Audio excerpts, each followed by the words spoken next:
एक चोर था गोवर्धन डाकू, बहुत नामी डाकू था।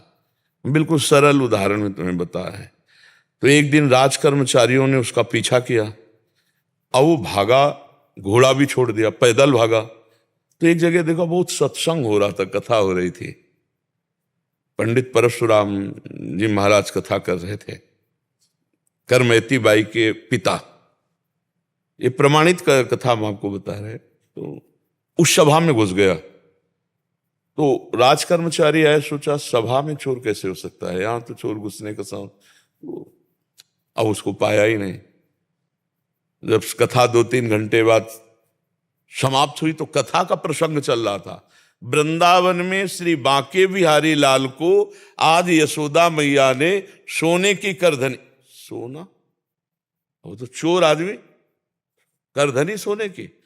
भगवान श्री कृष्ण चंद्र जी को बांके बिहारी को कह के पुकार। 8 वर्ष की अवस्था है, मैया ने सोने की लकुट दी, सोने का। अरे इतना माल एक साधारण, और गाय चराने अपने सखाओं के साथ जा रहे हैं। कथा समाप्त हुई, नजदीक पहुंचा, चाकू निकाली, पंडित परशुराम जी के गले में लगाई। पता लिखो, ये जो इतना धनी बालक का वर्णन कर रहे थे, पता लिखो। उन्होंने देखा तो उनका डाकू है जो मेरा नाम सुन करके भयभीत हो जाते हैं, हमारा नाम गोवर्धन डाकू है। कहा भैया इतनी तुम्हें जल्दीबाजी क्या है? बोले पता लिखो। केवल कहा? बोले मथुरा क्षेत्र वृंदावन, बाप का नाम नंद बाबा, कन्हैया, गाय चराना।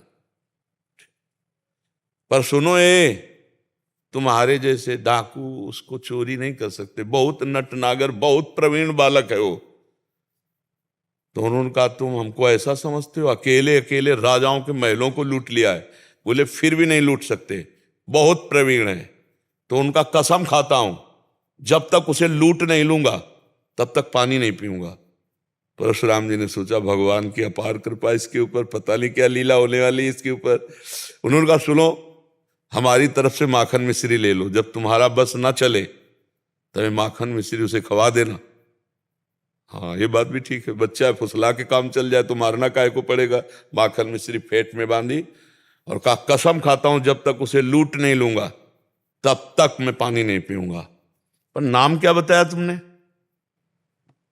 इतना बड़ा नाम तो। बोले श्याम सुंदर। श्याम सुंदर, श्याम सुंदर, वृंदावन, गाय चराना, श्याम सुंदर। अब भगवान का चिंतन बनने लगा। देखो चिंतन बनने लगा। अब वो पैदल चल करके आया। अब एकांत में जहां गाय चरते तो पूछते श्याम सुंदर की गौएं कौन है? बोले सब हैं, ये ब्रजमंडल है, हर गौशाला भगवान के नाम की है। नहीं, बोले वो जो यशोदा मैया ने श्रृंगार करके चराने में, बोले वो तो कथा में लिखा है, प्रगट में थोड़ी अब रह गया। अरे बोले नहीं, पंडित जी झूठ नहीं बोल सकते। हम लोग चोर डाकू झूठ बोल सकते हैं, पंडित थोड़ी झूठ बोल सकते हैं। भगवान तो है ना, वो अपने भगवान को, मतलब श्याम सुंदर है ना। अब एकांत में विकल हो गया और कहा अगर कोई ईश्वर है तो मुझे श्याम सुंदर से मिला दे, क्योंकि मैंने कसम खाया है बिना लूटे पानी नहीं पिएंगे। इतने में आवाज आई एक ग्वारिया पर, ए श्याम सुंदर तुम्हारी गाय इधर जा रही। अरे दौड़ा उधर, देखा कमर में हाथ रखे, न जाने कौन से गुण पर दयाली दिए जाते हैं, पीतांबर की फेट, वैसे ही श्रृंगार जैसा पंडित जी ने वर्णन किया था। श्याम सुंदर, कमल नयन, मोर मुकुट और करधनी और लकुट। उसने हर चाकू निकाली, हर सखा को, और वो सब सखा दिव्य, वो गायें दिव्य भगवान ने प्रकट की थी। सब सखाओं का भाग जाओ नहीं मार डालेंगे। भगवान ने इशारा किया कि जाओ इसको हमें एकांत में निहाल करना है। बोले हाँ बोल रहे। बोले तू डरता ले क्या? बोले अब काल से भी नहीं डरते, तेरे से क्या डरना है? बोले मेरा नाम नहीं सुना होगा इसलिए तू डरेगा। अब ये मेरा नाम गोवर्धन डाकू, तो गोवर्धन ही तो नाम है ना, मेरा नाम गोवर्धन धारी है।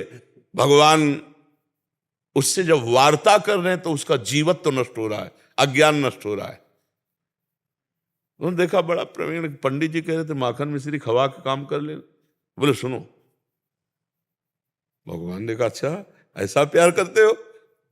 बोले प्यार के लिए नहीं है, ये सोना चांदी जो पहले ये उतारने के लिए। वो कहा ये तो वैसे ही उतार देंगे, लाओ तुम्हारा।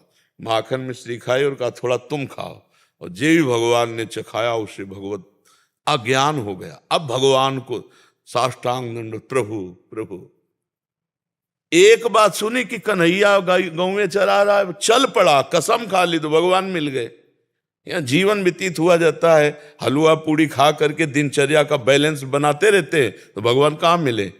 जब भूख प्यास सहकर केवल भगवान के दर्शन के लिए, तो भगवान उसी समय प्राप्त हो जाते हैं। हम लोग सुनते बहुत हैं, समझदार बहुत हैं, नहीं करना चाहिए ये भी जानते हैं, लेकिन भजन ना होने के कारण हम उसको उतार नहीं पाते हैं। भजन शुरू करो, अभी बात बन जाए। नाम जप करो और निश्चय करो कि मुझे इस मार्ग में चलना है, तो पापाचरण नहीं करना है, गंदी बात नहीं करनी, किसी को दुख नहीं देना, किसी का अहित नहीं करना, तो मंगल शुरू हो जाए। अभी दिव्यता आने लगे अंदर, अंदर की दिव्यता, ये बाहर शरीर का राग छूट जाता है। समझ पा रहे आप?